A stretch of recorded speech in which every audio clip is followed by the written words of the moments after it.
इतना ही गंभीर इस विषय पर बोलना है। मैं अपनी बात को प्रारंभ करने से पहले राष्ट्रीय कवि माखनलाल चतुर्वेदी साहब को याद करूंगा। इस रचना का भाव आज के इस विषय से कुछ मिलता जुलता है।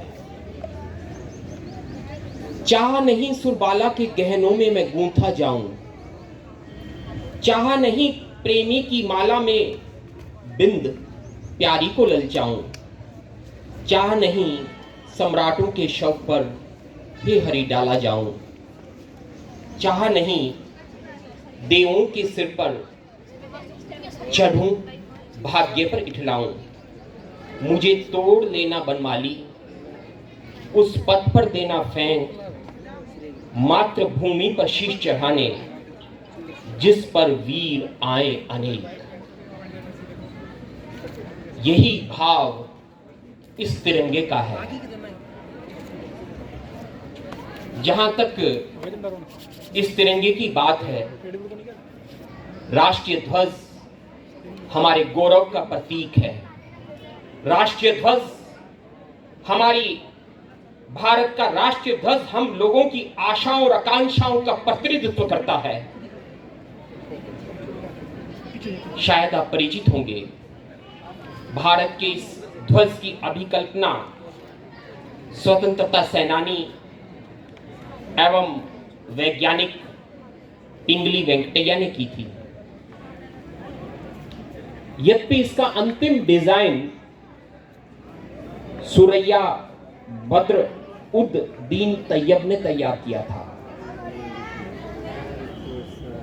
हमारे देश की विविधताओं और सांप्रदायिक सौहार्द का के भाव से तैयार किया गया यह तिरंगा, इसका भी अपना एक आजादी के बाद का भी इतिहास रहा है और इसकी संहिता में भी परिवर्तन आते रहे हैं। यहां मैं उल्लेख करूंगा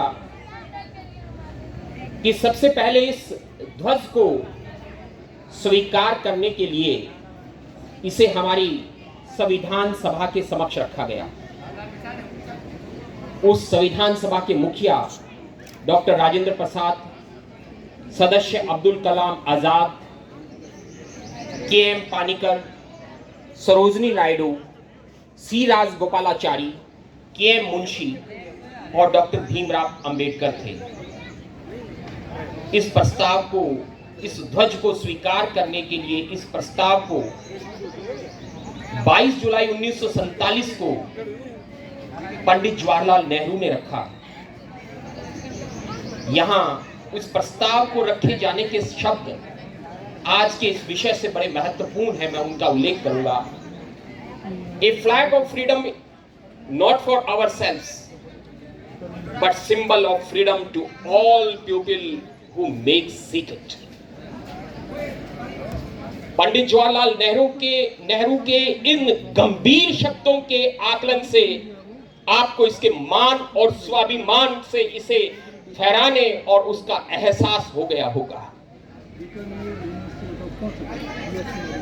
भारत में इस ध्वज को फहराने के लिए प्रारंभ में कुछ बाध्यताएं थी और बाध्यताओं का कारण यह था कि क्या भारतीय नागरिक इसके मान और सम्मान की पूर्ण स्वाभिमान के साथ में रक्षा कर पाएगा। Prevention of improper use act 1950, संप्रतीक नाम अनुचित उपयोग निवारण अधिनियम 1950, prevention of insult of national honour act 1971, राष्ट्रीय गौरव अपमान निवारण अधिनियम 1971 में इस राष्ट्रीय ध्वज के मान और सम्मान को बनाए रखने के लिए बहुत से प्रावधान किए गए थे। यह राष्ट्रीय ध्वज कुछ सरकारी संस्थानों, गैर सरकारी संस्थानों और शैक्षणिक संस्थानों पर विशेष अवसरों पर फहराए जाने वाला ध्वज था।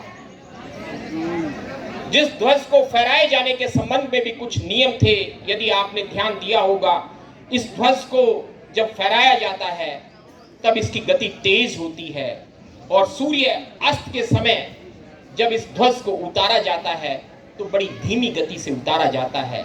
ये हमारे कानूनों के प्रावधान थे। लेकिन प्रश्न यह था कि क्या यह ध्वज आम आदमी का उसे अंतरसात कर पाएगा? यह एक बहुत लंबी लड़ाई थी जो 1995 से प्रारंभ हुई, जब रायगढ़ की एक फैक्ट्री में एक उद्योगपति नवीन जिंदल ने इस तिरंगे को फहराने के लिए प्रशासन से अनुमति मांगी और प्रशासन ने उस अनुमति को किसी निजी संस्थान या आवास पर फहराने की अनुमति से इनकार कर दिया। उच्च न्यायालय में लड़ाई गई। उच्च न्यायालय ने भारत के संविधान के अनुच्छेद 19(1) ए का व्याख्या करते हुए कहा कि ये भारतीय नागरिक के विचारों और अभिव्यक्ति की स्वतंत्रता का प्रतीक है, इसलिए प्रत्येक नागरिक को इस तिरंगे ध्वज को फहराए जाने का अधिकार है।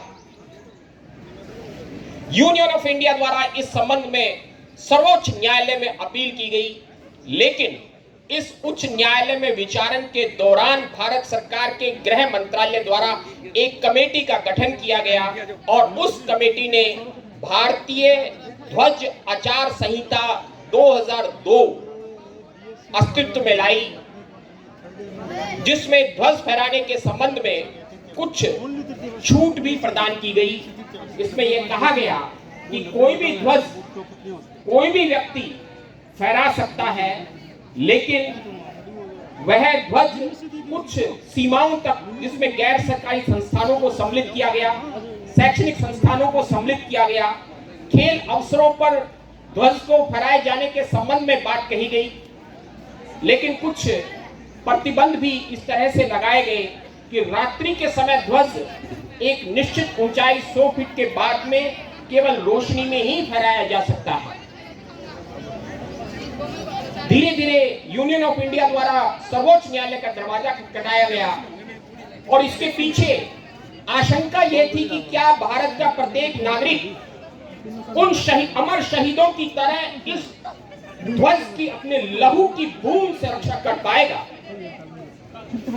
सर्वोच्च न्यायालय ने इस बात को तो कहा कि भारत के संविधान के अनुच्छेद 19(1) ए के अंतर्गत यह भी विचार और अभिव्यक्ति की स्वतंत्रता है तथा प्रत्येक नागरिक को ध्वज फहराने का अधिकार है। लेकिन प्रश्न वही उत्पन्न हुआ कि किस तरह से इस ध्वज के सम्मान, मान और सम्मान की रक्षा की जाएगी। इस संबंध में मैं आपको क्योंकि विषय बहुत गंभीर है, मैं ज्यादा इस विषय पर बात नहीं कहूंगा, केवल संक्षिप्त परिचय और कुछ बिंदु दे रहा हूं। इस आचार संहिता, जिसको 3 भागों में विभक्त किया गया,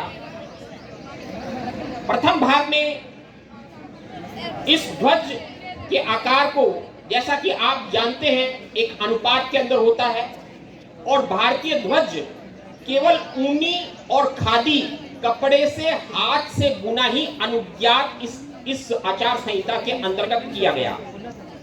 इसके साथ साथ शैक्षणिक संस्थाओं, गैर सरकारी संस्थाओं और राजकीय संस्थानों में नियमों के अध्याधीन इस ध्वज को फहराए जाने की अनुमति प्रदान की गई।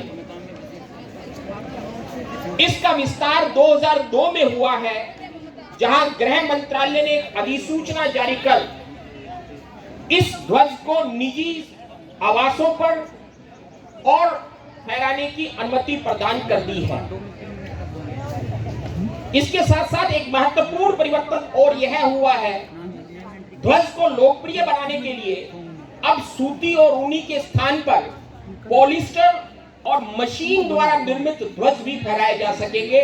यह 2022 के संशोधन की सबसे महत्वपूर्ण बात है। लेकिन प्रश्न यह है कि हम इन आचार संहिताओं का पालना करते हुए किस तरह से राष्ट्रीय ध्वज को, इसका सम्मान बनाए रख सकेंगे।